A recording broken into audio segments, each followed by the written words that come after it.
Muitos de nós desconhecemos o amor de Deus e continuamente estamos cheios de culpa e vergonha por não merecermos o amor de Deus e seu perdão porque cometemos erros na vida. Sim, de fato, não merecemos, mas Deus nos ama tão profundamente que fez provisões para nós. Provisões de sua graça, seu amor eterno e seu perdão. Sim, você ouviu certo. Deus te ama tanto que investiu todos os seus recursos em você. E Ele não está cansado e nem desistindo de você. Lamentações, capítulo 3, versículos 20 ao 23 diz: Minha alma continuamente os recorda e se abate dentro de mim. Quero trazer à memória o que me pode dar esperança. As misericórdias do Senhor são a causa de não sermos consumidos, porque as suas misericórdias não têm fim. Renovam-se cada manhã. Grande é a tua fidelidade. Muitas pessoas ainda se sentem presas em seu próprio pecado e vergonha. Mas deixe esta mensagem trazer esperança para você. Esta mensagem é para aqueles que entram na igreja aos domingos com o coração pesado durante o momento de oração, sentindo-se indignos de se aproximar de Deus por causa de suas falhas e fazendo promessas a Ele para fazer melhor dessa vez. Promessas que elas sabem que não podem cumprir. Esta mensagem é para aqueles que têm dificuldades para entender como Deus ainda pode amá-los, mesmo quando continuam pedindo perdão repetidamente. O inimigo, o diabo, é chamado de acusador, e ele quer enganá-lo para deixar que esse único erro faça com que você se sinta mal consigo mesmo e com a maneira que Deus o vê. Cair é um acidente, ficar no chão é uma escolha. Se você sair por aí usando rótulos negativos como viciado, fracassado, comprometido ou divorciado, isso o impedirá de correr em direção a Deus e, por fim, perder o que Deus tem reservado para você. Segundo Pedro, capítulo 1, versículo 3 diz: Visto como, pelo seu divino poder, nos têm sido doadas todas as coisas que conduzem à vida e à piedade, pelo conhecimento completo daquele que nos chamou para a sua própria glória e virtude. Portanto, sua identificação com Deus não é um chamado qualquer, mas um chamado glorioso. Não é um chamado à vergonha ou ao pecado. Não é apenas ser filho do destino. Você tem um destino glorioso. Deus criou um lindo destino para cada um de nós e nada pode impedir o plano de Deus para nossas vidas, nem aquele único erro ou 5 erros para algumas pessoas, ou até mesmo 10.000 erros para outras. Você pode ter falhado, mas você não é um fracasso. Não permita que esse pecado defina quem você é. Quando Deus olha para você, Ele não vê um pecador. O que Deus vê é seu filho que precisa perceber seus erros, aceitar as provisões que o Pai colocou e se voltar para Ele. Confie em mim. Deus está esperando para recebê-lo a qualquer momento de braços abertos, mesmo agora. A história do filho pródigo e seu pai confirma isso.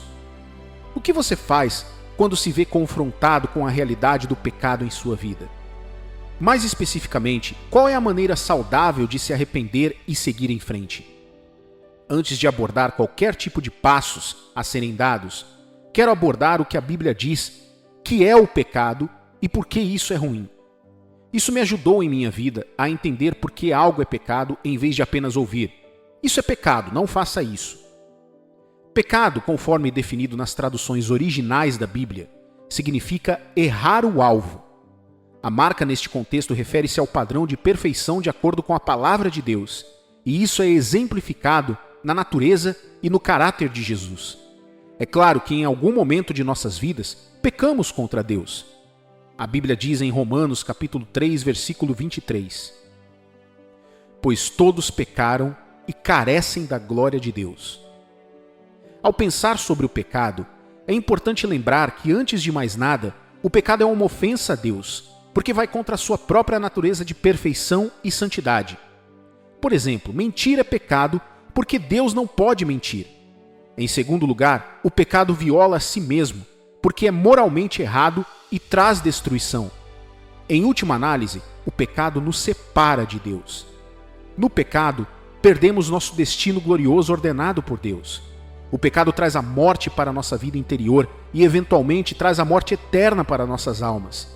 Isso significa que a única coisa que o pecado traz para nossas vidas é a morte, seja ela emocional, mental, física ou espiritual. Romanos capítulo 6, versículo 23 diz: porque o salário do pecado é a morte, mas o dom gratuito de Deus é a vida eterna em Cristo Jesus, nosso Senhor. Todo pecado, mesmo chamado pecado privado, prejudica os outros indiretamente, talvez não naquele exato momento, mas no futuro. Veja, o pecado não estava em nosso mundo desde o princípio. Não fazia parte do projeto de Deus quando Ele formou o nosso mundo. Em Gênesis, Deus, em sua perfeita sabedoria, criou tudo, inclusive o primeiro casal, Adão e Eva. A Bíblia ainda nos diz que tudo que Deus criou era belo e perfeito. Você pode estar se perguntando, se a sabedoria de Deus é tão perfeita durante o processo de criação, então como o pecado veio ao mundo e por que estou sendo punido e rotulado como pecador? Deus amou tanto Adão e Eva que lhes deu domínio sobre tudo no jardim e na terra, mas os instruiu especificamente a não comer de uma determinada árvore. Gênesis capítulo 2, versículo 17 diz: mas da árvore do conhecimento do bem e do mal não comerás, porque no dia em que dela comeres, certamente morrerás. Você vê que nosso Deus é um Deus amoroso que deu a Adão e Eva o livre-arbítrio, o poder de escolha. Ele não criou escravos ou robôs. Ele fez as pessoas e queriam que elas o vissem, o amassem por si mesmas, sem serem feitas ou forçadas a isso. Quando o diabo veio, ele testou Eva e a enganou com mentiras, desviando o coração dela daquilo que Deus lhe ordenou que não fizesse. Desobedecendo a Deus, Eva comeu da árvore e Adão também. Naquele exato momento, o pecado nasceu. A própria vida perdeu seu significado. Adão e Eva perderam sua posição de direito com Deus, perderam sua glória e, por fim, perderam seu caminho. Esta foi a morte que Deus quis dizer anteriormente. Mesmo assim, o amor de Deus ainda prevalecia e Ele tinha outro plano para tornar as coisas perfeitas novamente.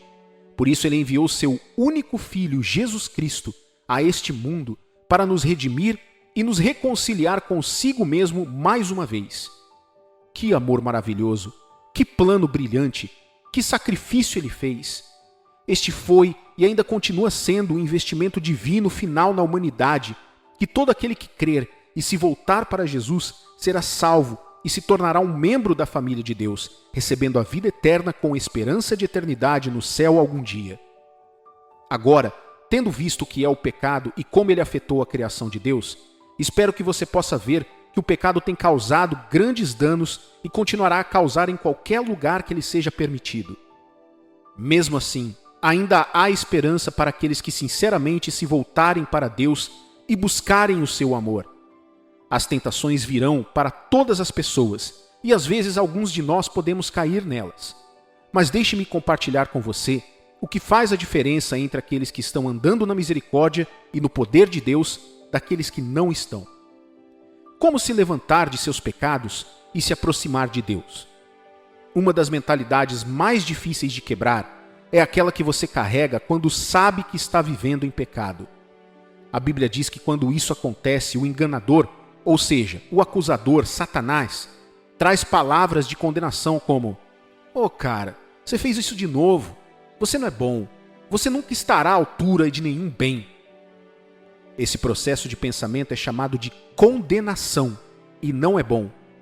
A condenação faz você pensar que pode ganhar o perdão se espancando e se colocando em liberdade condicional por alguns dias. Muitas vezes sentimos que nosso pecado é grande demais para Deus perdoar. Por favor, entenda que a condenação não é de Deus. No entanto, a convicção é. A convicção lança luz sobre o nosso pecado, nos ajuda a nos sentir verdadeiramente arrependidos e nos aponta para o nosso Salvador. 2 Coríntios capítulo 7, versículo 10 diz: "Porque a tristeza, segundo Deus, produz arrependimento para a salvação, que ninguém traz pesar, mas a tristeza do mundo produz morte." Então, primeiro, você precisa se arrepender, aceitar o perdão de Deus e crer que está verdadeiramente perdoado. Por favor, entenda que quando Deus perdoa você, Ele perdoa inteiramente e se esquece de todos os seus pecados. Na maioria das vezes, é mais fácil perdoar os outros do que perdoar a nós mesmos. Mas você deve entender que esta é a única maneira de avançar para a sua melhor temporada e para um novo capítulo.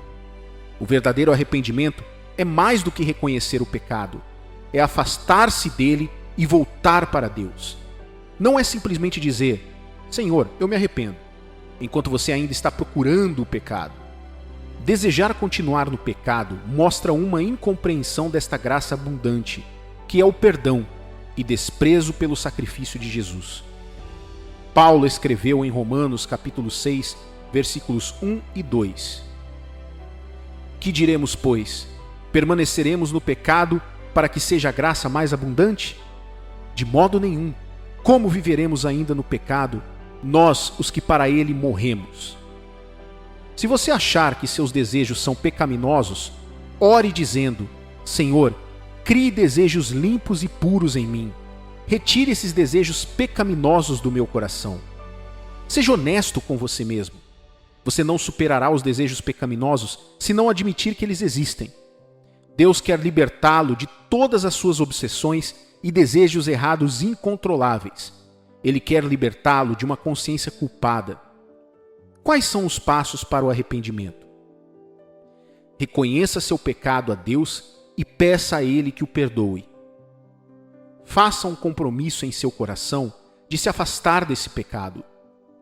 Encontre um amigo ou pastor cristão maduro e confiável com quem você possa conversar. Aceite o perdão de Deus e perceba que você está perdoado aos olhos dele.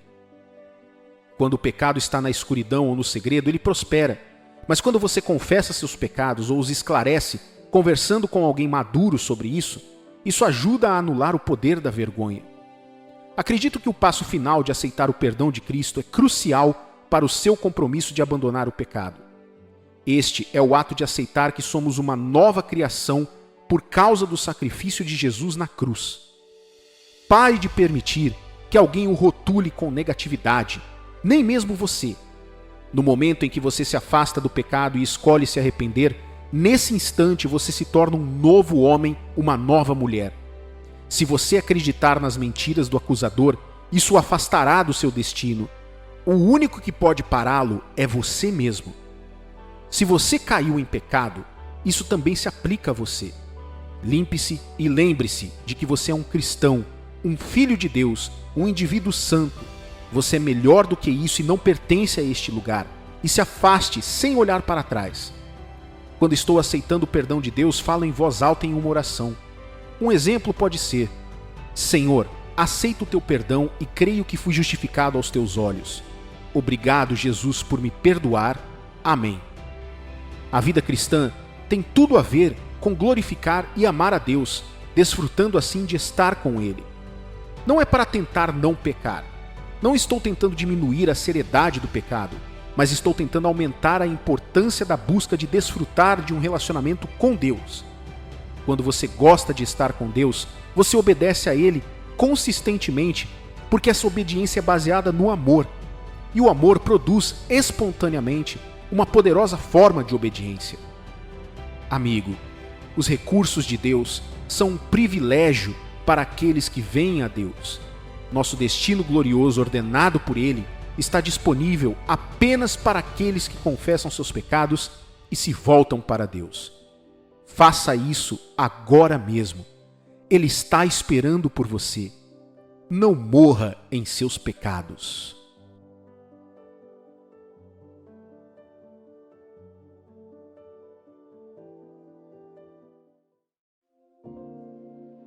A Bíblia é um ótimo livro para encontrar a graça de Deus e se conectar com suas bênçãos. É o único livro sobre o qual todos os outros livros sobre Deus e seus caminhos foram escritos. É um compêndio da caminhada de Deus e trabalho com o homem ao longo da história. Ele é carregado com as fórmulas para a bênção e também com diferentes advertências sobre coisas diferentes. A Bíblia fala do pecado em geral e as consequências dele em Romanos capítulo 6, versículo 23.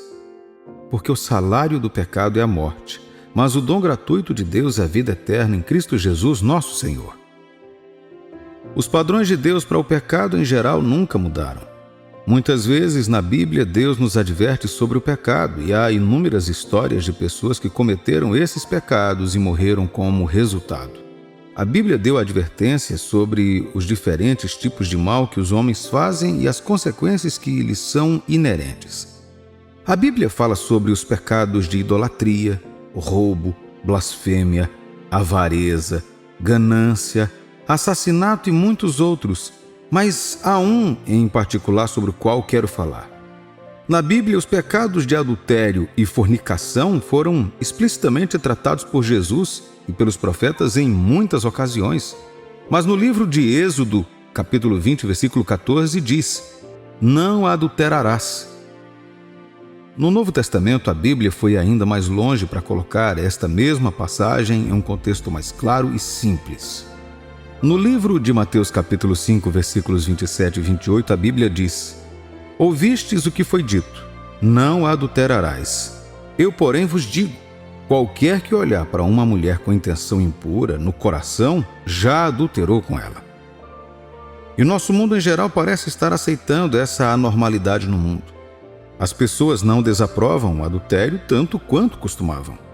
Instituições e negócios foram abertos e licenciados com o único propósito de adultério. Crianças, homens, mulheres, casados e solteiros estão todos se entregando à imoralidade e nada mais parece estar errado com isso. Há uma quebra de valores e princípios espirituais no mundo de hoje.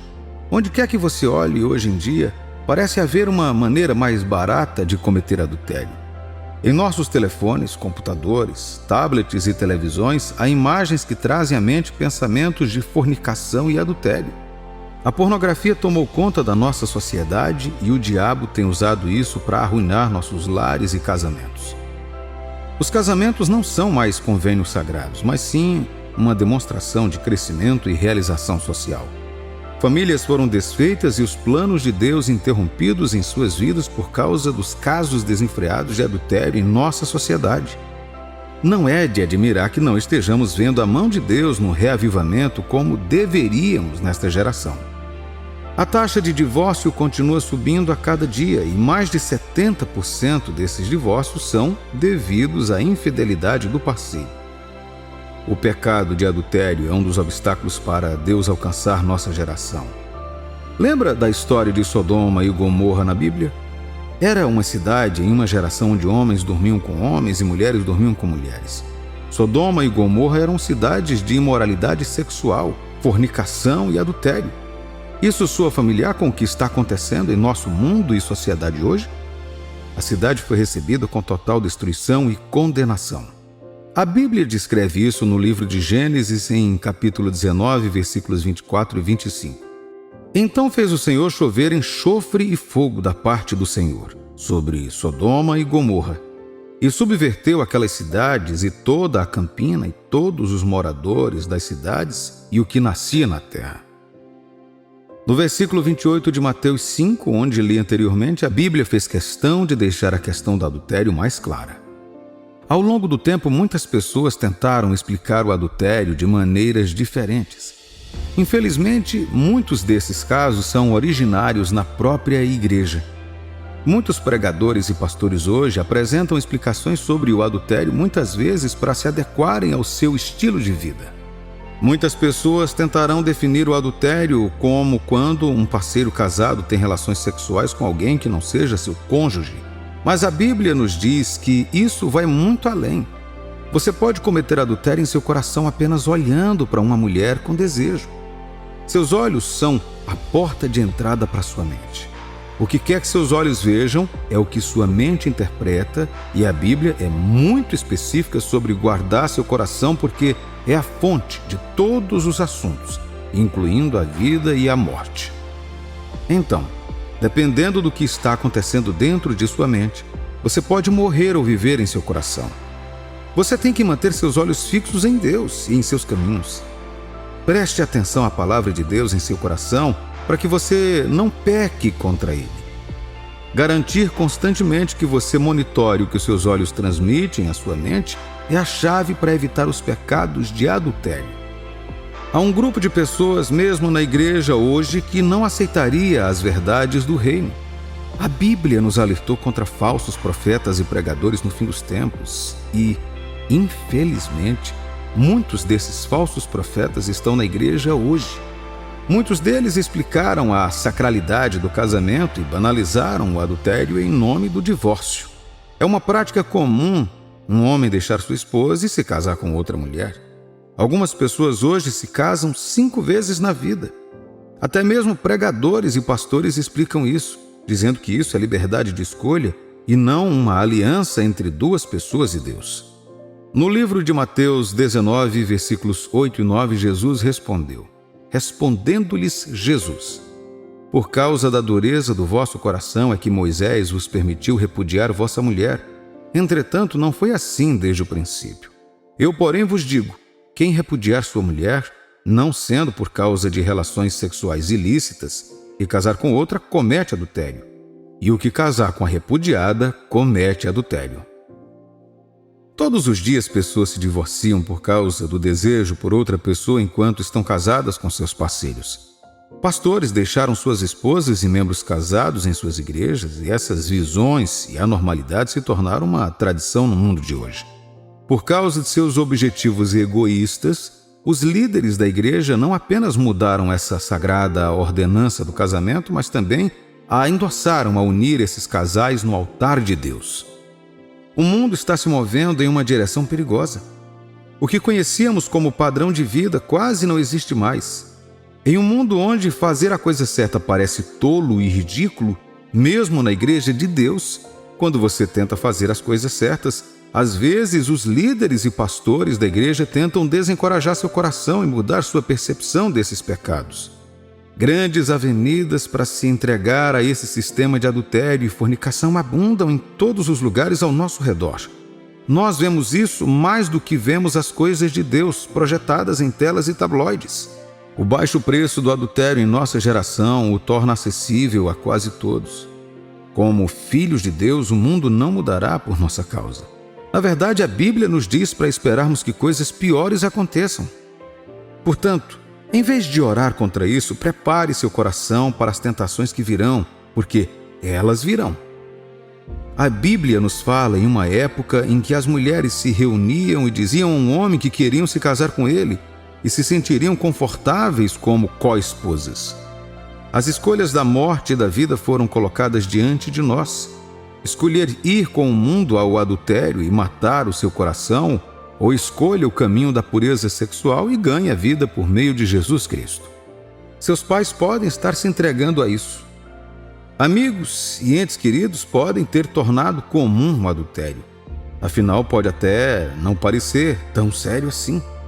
Seus pastores, pregadores e líderes da igreja podem ter tentado fazer disso um lugar normal para o adultério em nossa sociedade.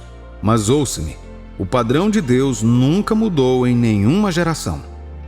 Há uma consequência para cada ação no reino de Deus e em sua terra. As pressões do mundo para aderir a essa tendência pecaminosa são imensas.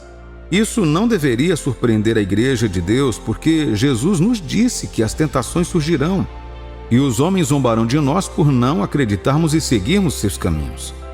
O mundo pode nos chamar de tolos e tensos. Eles podem nos ofender e nos xingar para nos intimidar a nos unirmos a eles. Mas concentre seu coração em Deus, no padrão de sua palavra. A alma que pecar, essa morrerá. Este é o princípio de Deus. E quando as pressões do mundo estão aumentando, encontre sua força em Deus, porque, como ele disse, ele enviou seu Espírito Santo para fortalecer nossos corações. Aprenda a confrontar suas tentações com a palavra de Deus. É o único mapa para evitar a morte. A morte no espírito pode ser expressa de várias maneiras e ocorre em diferentes áreas de nossas vidas. Cada aspecto de nossas relações com Deus é uma aliança em princípio. Você deve guardar uma ordenança para receber a vida e deve ativar um princípio para receber as bênçãos. Quando você quebra qualquer um deles, ocorre uma morte naquela área. e isso se reflete em outras partes de sua vida. Então, como Josué e seu povo, hoje a escolha está diante de você. Escolha a pureza em Deus e receba a vida, ou escolha os caminhos da imoralidade sexual, fornicação e adultério e receba a morte. Encorajo você a escolher a vida hoje. Escolher a Deus hoje e escolher a pureza sexual hoje. Pois se o Senhor vê iniquidade em nossos corações, suas mãos são impedidas de se aproximar para nos ajudar ou abençoar. Ele já nos deu seu padrão de qualificação para ser um anfitrião com sua presença. É um coração limpo e um ambiente propício para Ele operar. Ele é um Deus de luz e a iniquidade não tem lugar nele. Lembre-se de Jesus, o Filho de Deus, na cruz do Calvário. A Bíblia diz que quando Ele tomou sobre si a iniquidade do mundo, a face de Deus se desviou de Jesus e naquele momento sua natureza humana se apoderou dele. E a Bíblia o registra perguntando por que Deus desviou o rosto dele e logo depois disso ele morreu. Da mesma forma, quando você carrega iniquidade em seu coração, Deus se afasta e você fica exposto a todo perigo de morte. Mas, mais uma vez, imploro a você, escolha a vida hoje. Escolha a Deus e escolha a pureza, pois quem quebrar a cerca certamente será mordido pela serpente. E esse é o padrão de Deus. Deus é a cerca ao seu redor. Se você quebrar essa cerca, as serpentes que o atacarão.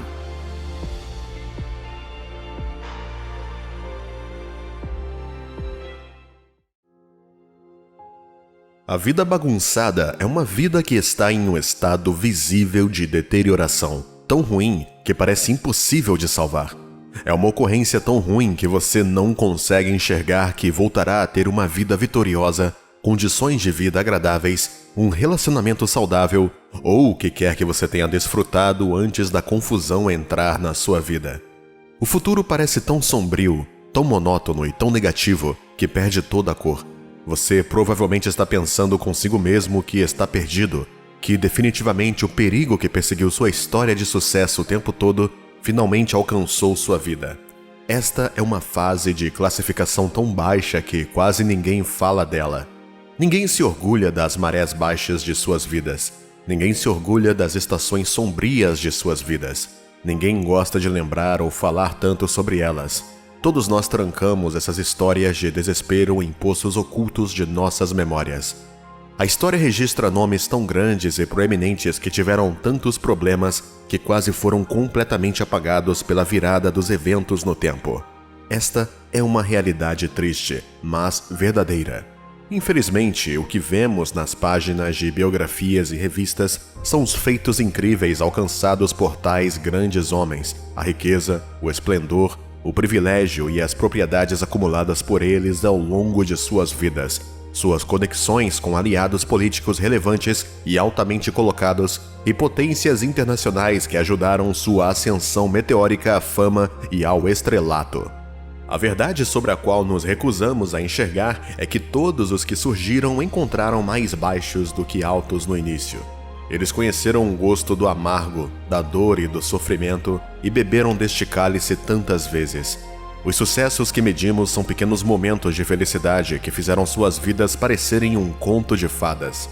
São muitas as queixas no mundo de hoje sobre a vida. As pessoas reclamam da sorte que receberam na vida e de como é impossível para elas entenderem. Elas se sentem injustiçadas, enganadas, com o coração partido e relegadas à obscuridade.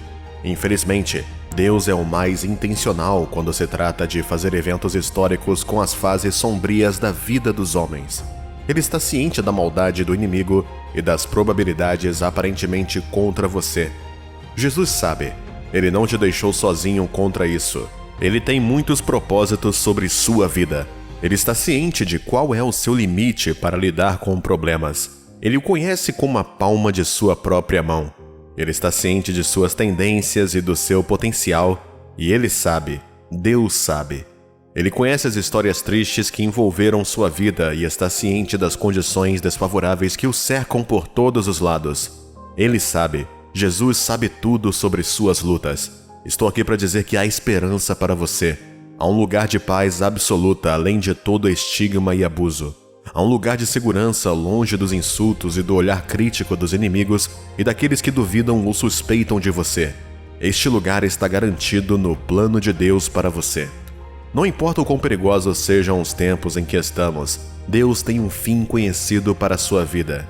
Ele está plenamente consciente de tirar vantagem da visão falha do inimigo em seu nome. Ele planeja fazer o diabo pagar por sua fama sem gastar um centavo do seu esforço, dando-lhe publicidade gratuita e repentinamente mudando a narrativa tão poderosamente ao seu favor que o mundo inteiro verá o quão glorioso é o mover de Deus em sua vida. Onde você só seria celebrado em um nível local, ele permitiu que o inimigo o colocasse em uma situação difícil com um plano para desonrá-lo em um nível muito mais amplo, nacional e internacional. Deus então resolve o problema e usa isso ao seu favor. Não agora como fracasso amplamente popular, mas com a renomada realeza que saiu do poço para os planos mais altos com base na trama do diabo. Você não será uma motivação para aqueles que cercam sua vida e o veem de longe até que sua miséria se torne uma história de sucesso bem contada. Nada mais impressionante que uma história de sucesso de uma vida que você teve o privilégio de conhecer de perto nos piores momentos. Por causa desse fato singular, eles estão mais do que cientes do impacto que Deus teve em sua vida quando as coisas finalmente apareceram para você e começaram a acontecer do seu jeito. As pessoas podem se relacionar muito mais de perto e emocionalmente com uma história que testemunharam em primeira mão. Elas sabem mais do que qualquer um sobre suas dores e lutas. Elas estão mais do que cientes de que você foi um fracasso em série, sem nada para mostrar a não ser pena e um olhar de pesar. Tais situações de reviravoltas milagrosas são tão simbólicas que provocam uma fé tão forte no coração de tantas pessoas ao redor da vida daquele cuja história mudou para sempre. Na palavra de Deus há relatos semelhantes desses encontros únicos que Deus deu a homens tão fracos e quebrantados por meio do ministério de Jesus, que despertou tanta fé que levou a propagação da palavra de Deus a um nível totalmente novo. Uma testemunha é uma prova de que você realmente foi dos lugares mais baixos até esta grande altura que vemos hoje. A história dá muito fruto vindo da boca de uma testemunha que observa você crescer e finalmente ser ajudado por Deus. Lucas capítulo 4, versículo 21 ao 22, diz: Então passou Jesus a dizer-lhes: Hoje se cumpriu a escritura que acabais de ouvir. Todos lhe davam testemunho e se maravilham das palavras de graça que lhes saíam dos lábios e perguntavam: Não é este o filho de José?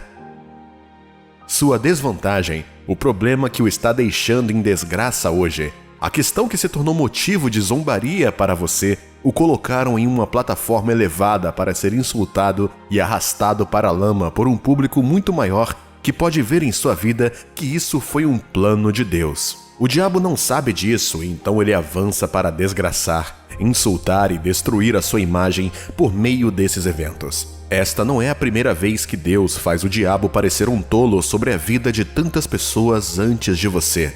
Ele fez isso com Jesus também. Estas são escrituras preciosas das quais você deve ouvir. Livro 1 de Coríntios, capítulo 2, versículo 8 ao 10, diz: Sabedoria essa que nenhum dos poderosos deste século conheceu, porque, se a tivessem conhecido, jamais teriam crucificado o Senhor da glória. Mas, como está escrito, nem olhos viram, nem ouvidos ouviram, nem jamais penetrou em coração humano o que Deus tem preparado para aqueles que o amam. Mas Deus revelou pelo Espírito, porque o Espírito a todas as coisas percrusta, até mesmo as profundezas de Deus. O diabo se deu mal. Deus é sábio para a glória de seu Filho. Você é o precioso Filho de Deus. Ele tem exatamente este plano para você também. Jesus foi desonrado, quebrado, espancado, insultado, tratado como ladrão, abusado, condenado. Sofreu a morte de um criminoso alienado e triste, mas era tudo uma conspiração para preparar a glória que não poderia ser contestada. Jesus vivo não poderia salvar todos os homens. Jesus vivo e indo de cidade em cidade não poderia ajudar e curar todas as pessoas. Mas aquele que foi publicamente desonrado e até morto foi apresentado em um nível tão grande para envergonhar a Deus, mas foi usado para promover o plano dele na terra. Deus usou esse cenário para criar uma maravilha tanto na terra quanto no céu. Deus transformou sua vida em uma mensagem tão poderosa que ela permanece uma voz profundamente relevante por tantos séculos. Sua história ainda está falando agora mesmo em nosso mundo e falará para sempre. Portanto, pare de lutar contra o controle de Deus e deixe que Ele tome conta da sua vida. Deixe-o estar à sua frente e guiá-lo apesar desta fase ruim. Permita humildemente que o Senhor o conduza por todas as rotas que Ele deseja que você siga, para que Ele possa fazer da vida cotidiana uma voz, uma mensagem que Ele fala para sempre. Qualquer pessoa com quem você passa seu tempo terá um impacto no tipo de vida que você vive. Existem pessoas que Deus já ordenou que cruzassem seu caminho e o ajudassem a cumprir seu destino. Pessoas com boa moral que irão inspirá-lo, desafiá-lo e torná-lo melhor. As pessoas certas já estão alinhadas, mas aqui está a chave. Se você está passando tempo com as pessoas erradas, nunca encontrará as certas. Se você está andando com pessoas que não vão a lugar nenhum, pessoas de má índole, pessoas que são egocêntricas, soberbas, indisciplinadas, agindo de forma muito arrogante e sempre querendo atenção, você vai ficar preso. Você não pode andar com galinhas e esperar voar alto como as águias. Você vai se tornar como as pessoas com as quais você se associa continuamente. Nunca subestime a influência das pessoas que você permite entrar na sua vida. A Bíblia diz em 1 Coríntios, capítulo 15, versículo 33. Não vos enganeis, as más conversações corrompem os bons costumes. Observe o princípio. Quaisquer qualidades que seus amigos tenham, boas ou más, acabarão por passar para você. Espíritos são transferíveis. Se você anda com um fofoqueiro, em pouco tempo você será um fofoqueiro. Se anda com pessoas intransigentes, em pouco tempo você se tornará assim também. O mesmo vale ao se associar com pessoas orgulhosas. Se você se aproximar delas, descobrirá que elas sempre se autoexultam e se acham melhores que os outros. A humildade é uma virtude muito importante que um cristão deve ter. Você deve estabelecer alguns limites. Se você ouve alguém sempre negativo, criticando os outros, sempre querendo ser o centro das atenções, isso é um claro sinal de que esse tipo de pessoa não faz bem para a sua vida. Você não deve se associar com ela. Você já deve ter ouvido isso. Sim, talvez eu tenha uma personalidade forte e sou um pouco arrogante e orgulhoso, sim. Mas se quiser andar comigo, você deve me aceitar do jeito que eu sou. Aceita que dói menos. Alguém saber que tem um pouco de orgulho e não se importar com isso é o mesmo que colocar o dedo na cara de Deus e dizer: Ei Deus, não me importo se estou andando e vivendo regularmente neste pecado de orgulho e estou bem em não ter um relacionamento tão bom com você também. A Bíblia diz que Deus resiste aos soberbos, mas dá graça aos humildes. O orgulho não está na natureza de Deus e qualquer coisa que vá contra a natureza dele é pecado. Deus odeia o pecado e o orgulho é um pecado muito grave.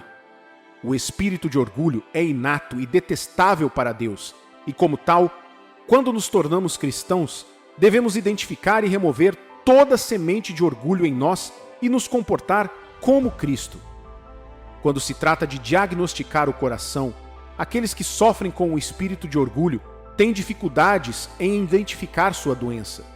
O orgulho infecta sua visão, fazendo com que se vejam através de lentes que distorcem a realidade, e mesmo quando você aponta para eles que são orgulhosos, eles se tornam defensivos e oniscientes. Alguns podem até denegrir seu status com Deus e dizer que você não tem valor próprio. O orgulho pinta seus pecados feios como belos e ilouváveis. As pessoas que você escolhe para se cercar são importantes porque influenciam seu caráter.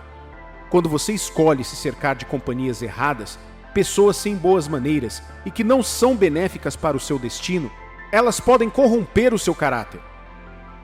Caráter é o que te torna único e que se mostra na forma como você age, sente e pensa. Em vez de encorajá-lo e edificá-lo, as más companhias em sua vida tentarão desencorajá-lo e derrubá-lo. Da mesma forma, o orgulho em um relacionamento é ruim e pode afetá-lo. O orgulho destrói os relacionamentos, afetando a intimidade e matando a confiança entre os parceiros. Um parceiro orgulhoso provavelmente vai ignorar as necessidades da outra pessoa e nunca assumirá a responsabilidade por suas ações. Nosso eu, ou ego, é basicamente quem somos como humanos. Não é bom ou ruim, é apenas o que nos torna nós mesmos. O orgulho doentio ocorre quando fazemos ou dizemos coisas para as pessoas elogiarem o nosso eu, ou para fazerem o nosso eu se sentir bem, ou colocar o nosso eu à frente dos outros. O orgulho quer que esse nosso eu seja elogiado, receba glória, seja adorado e seja muito falado. O orgulho vê as próprias necessidades e opiniões como superiores às dos outros. Não se importa com Deus ou qualquer coisa superior ou diferente de si mesmo.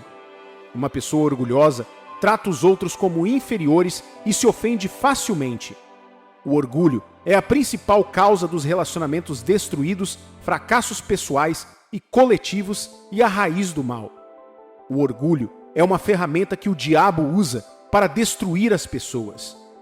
O oposto do orgulho é a humildade, que significa ter uma visão adequada de si mesmo em relação a Deus e aos outros. É a capacidade de colocar as necessidades dos outros acima das suas, respeitar as opiniões dos outros e ter vontade de trabalhar em equipe, em vez de sempre ter que exercer o controle pessoal em todas as situações. Filipenses capítulo 2, versículos 3 e 4 diz: Nada façais por partidarismo ou vanglória, mas por humildade, considerando cada um os outros superiores a si mesmo.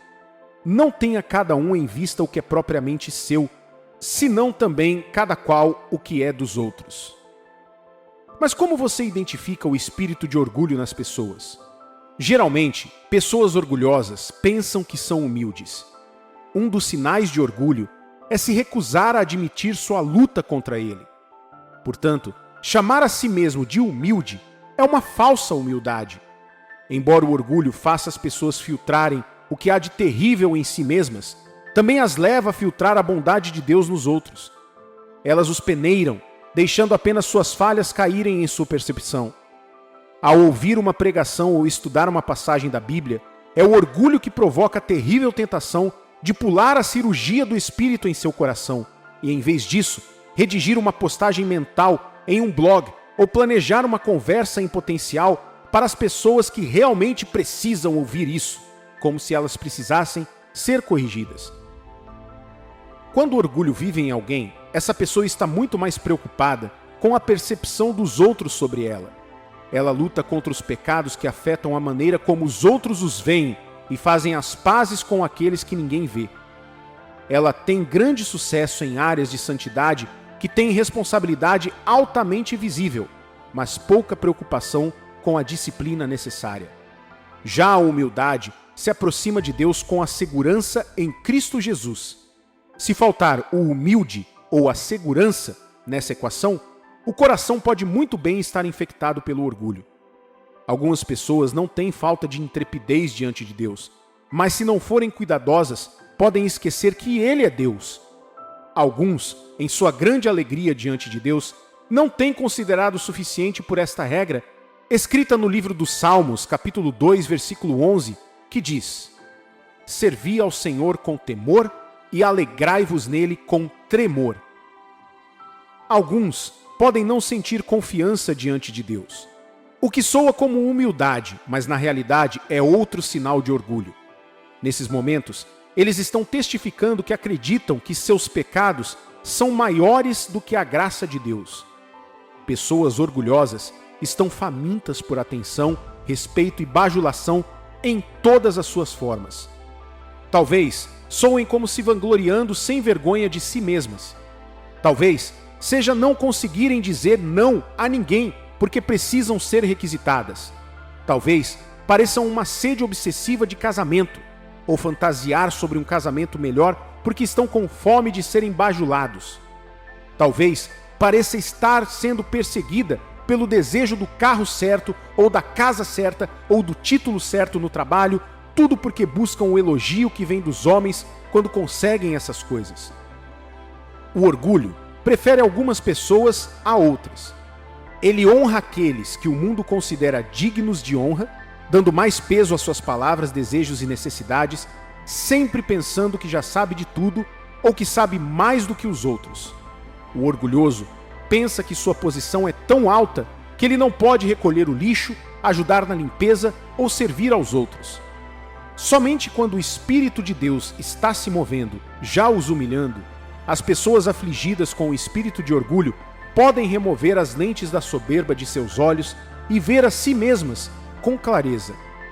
Pela graça de Deus, podemos nos voltar mais uma vez para o glorioso Evangelho, no qual nos firmamos, e fazer muito disso por meio da identificação do orgulho dentro das pessoas que encontramos. Podemos apenas apontar seu espírito orgulhoso e pedir a Deus que lhes mostre o que precisam fazer. Aproximar-se demais ou envolver-se em tal espírito também pode prejudicá-lo, e antes que perceba, você também estará exibindo alguns dos atributos de um espírito orgulhoso. O apóstolo Paulo nos adverte em 2 Coríntios, capítulo 6, versículo 14. Não vos ponhais em jugo desigual com os incrédulos, porquanto, que sociedade pode haver entre a justiça e a iniquidade? Ou que comunhão da luz com as trevas? Não estar em jugo desigual significa que você não deve se associar com ninguém que não viva para Jesus ou não exiba o estilo de vida dele, e se envolver em qualquer tipo de relacionamento íntimo ou parceria com alguém que não deixa Deus ser o centro de suas vidas acabará por levar à sua morte. Como um verdadeiro cristão, você é chamado para ser luz, uma fonte de luz e radiância, e como tal, você não deve ter nada em comum, nenhuma forma de parceria e comunhão com as trevas, sejam formas físicas ou morais de sombra. O livro de Mateus, capítulo 11, versículo 29 diz: Tomai sobre vós o meu jugo e aprendei de mim, porque sou manso e humilde de coração, e achareis descanso para a vossa alma. Isso não é lindo? Uma parte do jugo está ao nosso redor e a outra está sobre os ombros de Jesus. Por meio de seu jugo, sentimos sua atração, sua orientação e seu caráter. Seu jugo é o que nos conduz, nos sensibiliza e nos liga a ele. Estar sob o jugo de Jesus nos torna parceiros com ele na restauração da criação de Deus em todas as esferas da vida. Quando Paulo nos diz para não nos colocarmos em jugo desigual e evitar pessoas com espírito orgulhoso em locais de trabalho, ambientes sociais ou relacionamentos, ele está nos alertando para não nos envolvermos em compromissos que nos impeçam de fazer o trabalho que Jesus tem para nós ou que nos impeçam de trabalhar sob o jugo de Jesus. Por exemplo, se os ditames de um compromisso de trabalho o levam a falar mal dos clientes, enganar os funcionários, abusar dos colegas de trabalho, poluir o meio ambiente ou algo assim, então você foi subjugado a uma violação de seus deveres como servo do reino de Deus. Estar sob o jugo de Jesus leva você a trabalhar para reconciliar e renovar o mundo à luz dos ensinamentos de Deus sobre amor e humildade. Estar em jugo desigual com pessoas orgulhosas, portanto, é estar em uma situação ou relacionamento que o prende às decisões e ações de pessoas que têm valores e propósitos incompatíveis com os valores e propósitos de Jesus. Você provavelmente faria e deveria fazer tudo o que puder para evitar trabalhar com aqueles que o forçariam a agir contra a sua fé. O ambiente e as crenças daqueles com quem você anda influenciam sua fé e experiência da vida cristã. Provérbios capítulo 13, versículo 20 diz: Quem anda com os sábios será sábio. Se você optar por se cercar de boas companhias, essas pessoas irão apoiá-lo e encorajá-lo em seu caminho em direção ao seu destino. Mas se eles são orgulhosos e egocêntricos, como poderão ajudá-lo? Bem, se eu evitá-los, ficarei sozinho, não terei ninguém com quem conversar, alguém pode dizer. Sim, você pode até ficar sozinho por um tempo, mas Deus lhe trará alguém melhor. Davi disse: Não fique inativo nos caminhos dos ímpios. Isso significa não ficar aí parado, deixando esse espírito orgulhoso envenenar você pelos próximos 10 anos. Ah, e se eu ferir os sentimentos dessas pessoas? Aí eu digo, e se você perder a sua salvação? Você tem a responsabilidade de proteger o que Deus lhe confiou, seus dons, seus objetivos e a sua alma. Faça disso sua prioridade. Você não está ouvindo isso por acaso. É hora de fazer mudanças. Você precisa de amigos melhores. Não há necessidade de fazer grandes anúncios dessa mudança. Apenas vá se distanciando aos poucos. Passe cada vez menos tempo com eles.